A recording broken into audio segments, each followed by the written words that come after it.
Yes, all students, a very good morning and welcome to Enlightened Educators. So, ಇವತ್ತು ಬಂದು ನಾವು discuss ಮಾಡೋಕ್ಕೆ ಬಂದಿರೋಂತಹ matter ಏನು ಅಂತ ಹೇಳಿದ್ರೆ, so it is nothing but A makeup examination regarding doubt clearing sessions ತುಂಬ ಜನದ ಹತ್ರ ಇತ್ತು.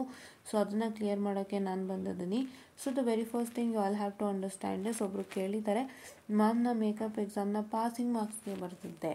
C writing in passing marks is like ನೀವು ತುಂಬಿಸಿ ಬಂದಿದ್ದೀರಾ ಕರೆಕ್ಟ್ ಪಾಸಿಂಗ್ ಮಾರ್ಕ್ಸ್ಗೆ, ಬಟ್ ಅದರಲ್ಲಿ ಕೆಲವೊಂದು ಹರ್ಡಲ್ಸ್ ಅಥವಾ ಮಿಸ್ಟೇಕ್ಸ್ ಇರುತ್ತೆ, that is yielding you to fail, right? So ಆ ಥರ ಪ್ರಾಬ್ಲಮ್ ಆಗುತ್ತೆ. Why don't you study for some 60 or 70 or so, ಹೌದಾ? ಸೊ ನೀವು ಮೇಕಪ್ ಎಕ್ಸಾಮ್ನ ಕರೆಕ್ಟಾಗಿ ನಾನು ಪಾಸಿಂಗ್ ಮಾರ್ಕ್ಸಿಗೆ ಬರೆದಿದ್ದೀನಿ, ನನ್ನ ಇದು ಫೇಲ್ ಅಂತ ಬಂದಿದೆ. ಫಸ್ಟ್ ಅಟೆಂಪ್ಟಲ್ಲಿ 14 ಬಂದಿತ್ತು, ಈಗ ಸೇಮ್ ಅದೇ ಮಾರ್ಕ್ಸ್ ಬಂದಿದೆ. ಏನು ಮಾಡೋದು? See, the matter is you have already written it for passing marks. ನೀವೇ ಕಡಿಮೆಗೆ ಬರೆದಿದ್ದೀರಾ. ಸೇರಿ ಕಡಿಮೆಗೆ ಬರೆದ್ರೆ ಮತ್ತೇ ಕಡಿಮೆನೇ ಆಗೋದು. I have seen if you write it for so marks ಅದಕ್ಕಿಂತ ಒಂಚೂರು ಕಮ್ಮಿನೇ ಆಗೋದು. If you have written everything perfectly then only you will get it, ಹೌದಾ? ಸೊ ಹಾಗಾಗಿ ದಯವಿಟ್ಟು ನೀವೇನು ಮಾಡ್ತೀರಾ ಅಂತ ಅಂದರೆ, you have to wait for the next chance.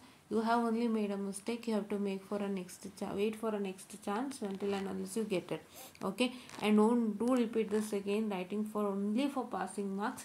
Write for at least 60 or 70 or so that ನಿಮ್ಗೆ ಇನ್ನೂ ಇದಾಗುತ್ತೆ, ಓಕೆನಾ? ಆ್ಯಂಡ್ ನೆಕ್ಸ್ಟ್ ಒನ್, ರಿವ್ಯಾಲ್ಯೂಯೇಷನ್ ಇದೆಯಾ? ರಿವ್ಯಾಲ್ಯೂಯೇಷನ್ ಅಂತೂ ಖಂಡಿತ ಇಲ್ಲ for makeup exam, fine, okay? And ಇವರಾರು M1 ಟಿಕ್ಕು M2 ಟಿಕ್ ಹಾಕಿದ್ದಾರೆ. So I hope they have cleared it and congratulations to them. And ಇಷ್ಟೇ ಇವತ್ತಿನ ಡೌಟ್ ಕ್ಲಿಯರಿಂಗ್ ಸೆಷನ್ಸ್ ಆಗಿತ್ತು. ಆ್ಯಂಡ್ ಇನ್ನೊಂದು ದಯವಿಟ್ಟು ನೆನಪಿನಲ್ಲಿ ಇಟ್ಕೊಳ್ಳಿ, I have experience with this. So ದಯವಿಟ್ಟು ಆದಷ್ಟು ಆನ್ಸರ್ಸ್ ಶುಡ್ ಬಿ ಪ್ರಾಪರಾಗಿ ಆನ್ಸರ್ಸ್ ಬರೆಯೋದಕ್ಕೆ ಟ್ರೈ ಔಟನ್ನು ಮಾಡಿ. ಸೊ ಅದರಿಂದ ನೀವು ಖಂಡಿತ ಒಳ್ಳೆ ರಿಸಲ್ಟ್ಸ್ ತೊಗೋಬೋದು. ಇಲ್ಲಾಂದರೆ ಈ ಥರ ನೀವು ಹರಾಬರ ಮಾಡಿ ಪಾಸಿಂಗಿಗೆ ಬರೆಯೋದು, and this is all the problem that happens, ಓಕೆನಾ? ಸೊ ಆ್ಯಂಡ್ 2022 4th ಸೆಮ್ ಒಂದು ಮೇಕಪ್ ಎಕ್ಸಾಮ್ಗೆ ಬರೋದಾದರೆ ಅವರಿಗೆ ಸದ್ಯದಲ್ಲೇ ಅನೌನ್ಸ್ ಆಗುತ್ತೆ, ವೆಯ್ಟ್ ಮಾಡಿ ಅಂತ ಹೇಳ್ತಾ I just made a short session and thank you.